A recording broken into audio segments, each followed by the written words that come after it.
obviously I come from a very similar place, and that's why we're both sitting in this call together. But I do want to expand on a couple of those things from my vantage point. Is first is not being special. Uh, if you understand how a human body works, you can do this process for anyone. It's everyone is somewhere on a spectrum of ability when it comes to shoulder, hip, core, spine, quad muscle, calf muscle. It doesn't matter what you're training or why you're training it. So the you not being special, the way that I would word that is that you need to understand how the human body works. If you understand how a shoulder works, you can apply that to anyone with a shoulder. If you understand the things that you're going to commonly see, then you can expedite the process of decision making around what you need to do when something presents. So understanding how essentially the underlying biomechanics, the anatomy of the movement that you're trying to create, whether that's shoulder, whether that's lower extremity, whether that's through the core, it doesn't matter how much we want to zoom in into isolation or zoom out into integration. It could be a bicep curl or it could be a snatch. If you understand how every link in that chain needs to work, then it expedites your process of understanding what you need to do to be able to warm up. Is that if I'm doing a snatch, I don't necessarily need to warm up my wrist, my elbow, my shoulder, my thoracic spine, my core stability, my hip, my knee, my ankle. I can integrate as many of those things as possible, and I can build awareness around the things that are not up to par or in up to the level that I need to do to be able to execute in my workout. And I could double down on that and not spend so much time worrying about all these other things that are just on the list. So that's Yeah. one. Sorry. Yeah, it's just so odd that so often you see a joint by joint approach. So I love that you brought up like the like, look, let's do what's necessary, because you see people get run away in that Dunning-Kruger effect where it's like, what are you doing? I'm mobilizing my big toe. It's like, whoa, you're gonna need a longer lunch break, dog, because like you still got like 600 more joints to go. Yeah, exactly. So that's part of it in itself, is understanding the underlying, what do we need to be able to execute on, and then having the discernment to understand what doesn't matter.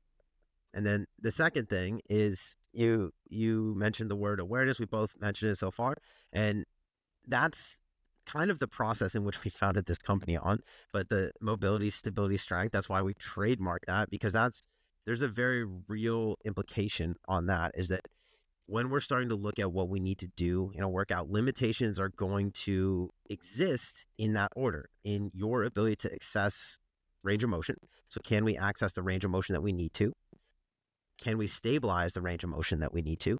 And then once we're able to do that, then we want to run current through the system. So a lot of times the warm up, it doesn't need to look very different from the actual exercise itself, but we want it to be something that we're going to challenge ourselves to a greater range of motion and a greater demand of stability than what we want to output. And I can build our main movement of that day. Yeah, I mean, when you consider, and let's do this per region, I think that would be a valuable exercise in understanding that, look, we're not super specific, but shoulders are super specific to hips, right? The specificity lies in the region we're warming up, not in your particular region, right? Like your shoulder is, sure, and don't get me wrong, like when we start dealing at the pro athlete level, right? When we start dealing with the the elite performer, the people where the 1% are really going to yield a big difference to the overall physical capacity that we're looking to build. Sure. But for most people, those things are going to be broadly fleshed out in the resistance training themselves, right? Not necessarily the shoulder remains the shoulder. Now, the specifics of what you want to do with the shoulder, and that was where the specificity comes into play. Like, I've dealt with everything from adhesive capsulitis in a clinical setting where someone has very little range of motion of the shoulder to pitchers on the New York Yankees that are throwing 100 miles an hour. Yeah. Guess what? This system that we're about to talk about right now, I feel like I'm selling a ShamWow on fucking late night TV, is the same system, right? Because the specificity, it comes down to what they want to do with the shoulder when it's integrated properly, right? So like, let's look at the shoulder first and foremost. Shoulder, I we've used this comparison before, but I think it's super useful. It's like, I think of the shoulder and think of warm-ups or a principles-based approach to warming up the shoulder, think of it like grade 11 chemistry, or whenever you learned chemistry in whatever country you're in and whatever school you learned it. We learned this thing called a Bohr diagram. And there's a bunch of different analogies you can use. This is the one I like. So if we think about like a periodic table, right? Hydrogen, helium, lithium, beryllium, boron, carbon, nitrogen, oxygen, and we were to draw like the structure of it with its electrons. So you have like a nucleus, and then you have a first valence, and that has 2 electrons. And once you have 2 electrons in the first valence, so you have another valence, and there's 8 electrons, and so on, 8 electrons out into, probably not infinity, but you're working your way through the periodic table. Now, the shoulder, the upper extremity at large, has a nucleus. That's your diaphragm, right? That's going to be the center of this upper extremity. Moving out from that, we have a rib cage. Moving out, and you could say rib cage and thoracic spine. Moving out from that, you have a scapula. Moving out from the scapula, you have a humerus, right? And then onward into the distal end of the humerus is the elbow, and then it articulates at the radius and the ulna, and you're into your forearm and your carpal rows and your wrist and your hand and all that. And as far as the shoulder goes, the valences that we're really going to focus on, and I want you guys, when you're listening to this, and share this with people who have shoulder pain. I swear to you, just trust me, we've done this enough. This fucking works, and it works because of specific variability, not just because of novelty. Because you're going to have people who go through shoulder warm-ups, shoulder drills, and your body takes to it because there's an element of new information that your body's getting from this particular drill. But you're blind to covering all the bases unless you have a principles-based approach and by which you're using to formulate these things. Most shoulder warm-ups that people do in the gym are more alike than they are different, which makes new drills beneficial if there's a meaningful percentage of difference than the drills they're already doing. So that's a key component, is understanding that this model of T-spine, rib cage, right, scapula, humerus, and to some degree diaphragm, because there are breathing drills that can be beneficial. The diaphragm and its articulation with the rib cage need to be taken into account. But more often than not, when you guys are looking to build a warm-up, what I would do is I would categorize all the warm-up drills under this, right? I would categorize I would use it as a filtering system. I would use it as like filtering criteria for all the drills that you see, because what this will allow you to do is be flexible, right? Like, we look at like flexible dieting, like IIFYM, if it fits your macro, IIFYM, if it fits your mechanics, right? Like, think about that's a trend. You heard it here first, RX Radio, pending, while at your boy. It's like, when you look at that, it's like you can plug and play, which is a really nice, like, it's a movement Mad Lib that you can run. So let's take like a T-spine drill, right? Like a thread the needle or around the world, or T-spine extension over a foam roller, or some sort of lateral flexion rib cage movement, or posterior expansion drills. Whatever you see, be like, I'm going to pick one of these drills. Now look, some of these drills are going to push you in a position that you're already in. And guess what? You're not going to benefit from it. And you'll be able to tell that because your performance isn't going to improve, right? You're not going to see a huge spike in performance as you go through your session. So what do you do next time? Well, you A/B test it, right? You're going to I'm going to do something different. I'm going to do a different T-spine drill. I'm going to replace it, right? So look at all the exercise you're doing for your upper body sessions, or if you're preparing, building a warm-up, and use this heuristic, right? So you end up at most, and this is the key, at most you're going to have 4 drills. And I could build 4 drills. And it's a contained system that should never be more than that, in cases that we're not dealing with acute injury rehab or post-op or something along those lines.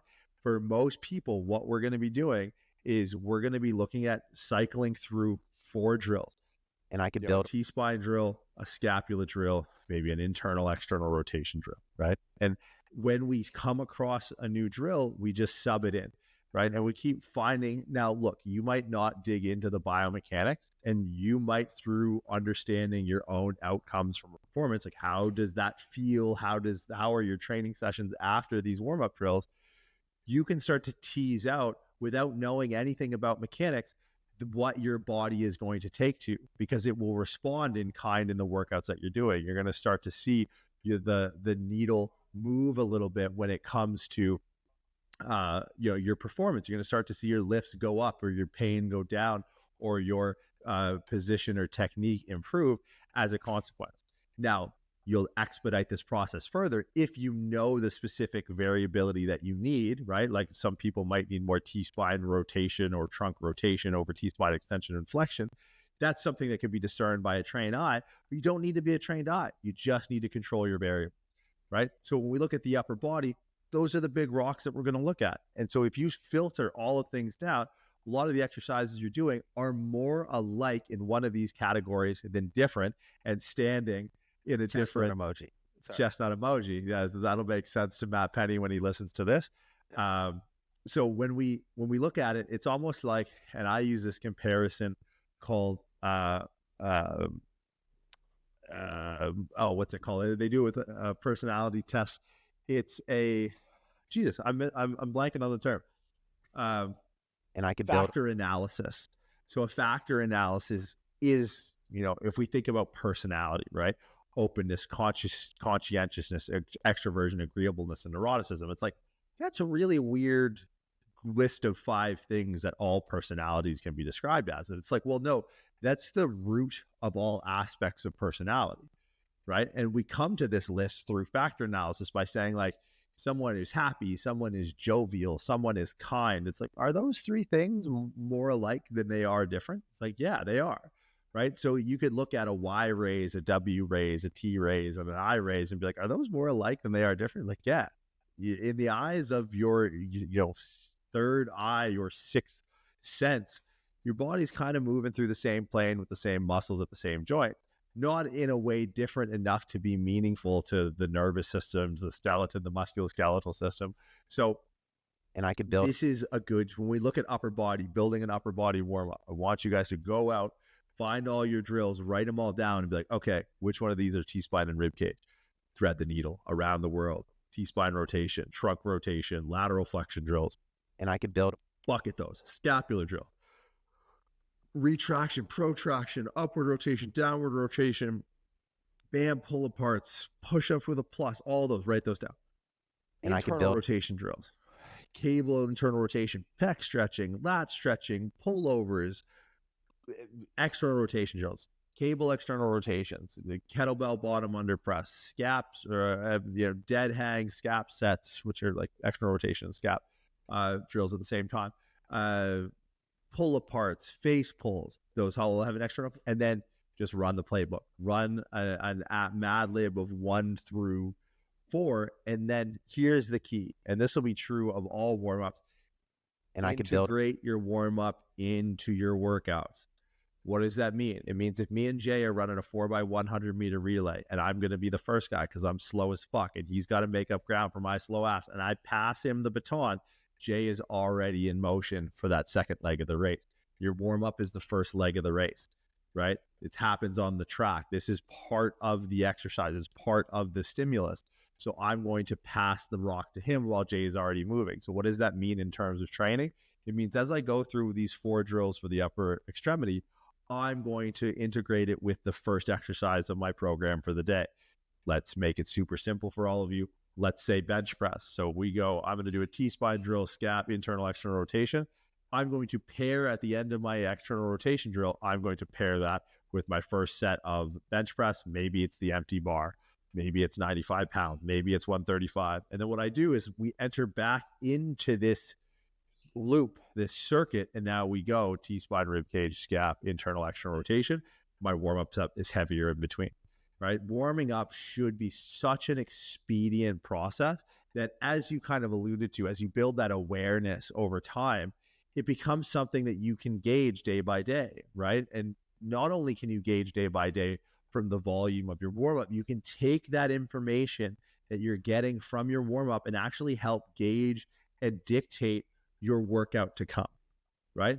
I sometimes extend my warm-up out and I cut my workout down. Why? Because the idea that I need to warm up more, it tells me that I'm not ready for load.